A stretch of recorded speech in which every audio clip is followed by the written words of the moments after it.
So number one is when you were kind of going through that dark streak of like nothing was just really working.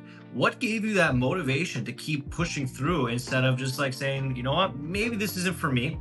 And number two is I got to hear one of these market maker stories. You got to give me something, man. Yeah, so definitely. interested. Yeah. Okay. So starting with the first question. So what kept me going? And I think honestly, like I said earlier in the call here, I think it was the fact that I had so much success early on.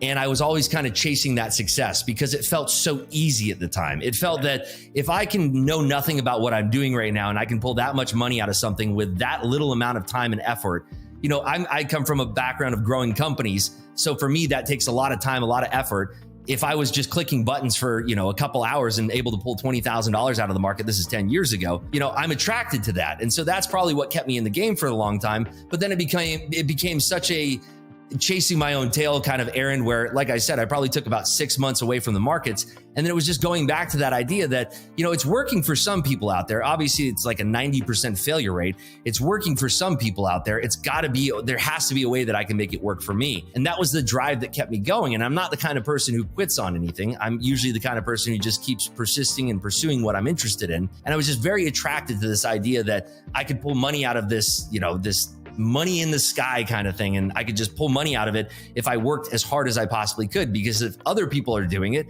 then I'm going to figure out a way to do it. And that's what kept driving me to do it and get through the dark streaks. And I mean, that wasn't the only dark streak I had. I mean, there's times where, I would just be completely unprofitable for months and months and months at a time. And you feel like giving up, but then you have, one trade that gets you back and you're sitting there and you're like, okay, there's got to be a way, there's light at the end of this tunnel.